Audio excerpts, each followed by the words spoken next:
Hi friends, जय जगन्नाथ। आज श्रावण मासर तृतीय सोमवार आपण मानक समस्त हार्दिक शुभेच्छा शुभकामना। मु सका गाधुआ पाधुआ करके रेडी हो सारे गाधे सारिकी चलते ए किसी नुआ रेसिपी तैयारी करवा। आज सोमवार आज मु भावी गोटे नुआ रेसिपी तैयारी करी। चलन जीवा रोषे घर को कौन करवा से गले भाविबा। आज सोमवार समस्त मंदिर जाइए, मंदिर आसनी मु चलि मुझे मांडियार हालुआ तैयारी करी।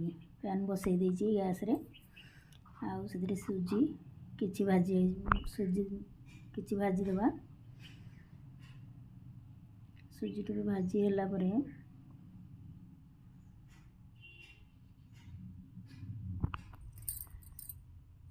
सुजी टे भाजी गला आम मांडिया चूना पकेवा। मांडिया चूना ताको भी टोपे भल भाव भाजी देवा। टोपे जमी भाजी हो कंचा अंश तार न रही भाजवा। तापर से देसी गाई घी मु पकईची। गाई घी बहुत फेवर आसे, बहुत भल देहपाई हेल्दी। मांडियार सब रेसिपी बहुत हेल्दी डायबिटीज पेसेंट को। देख भल भाव भाजी गला।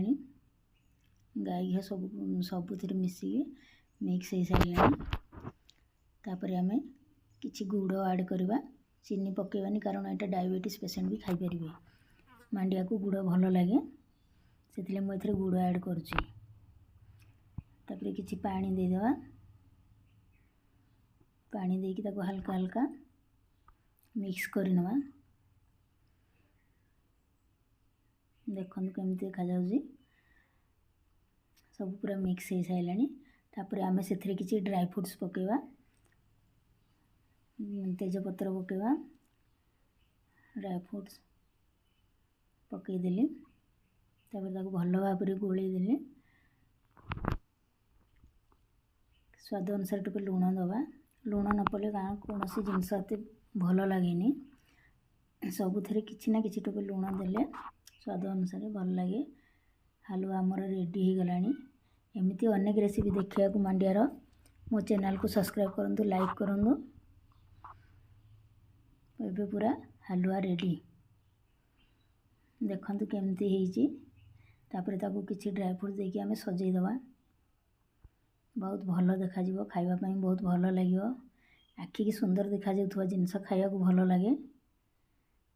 वाओ पूरा रेडी एथरा मस्त होइची। घरे निश्चय कर।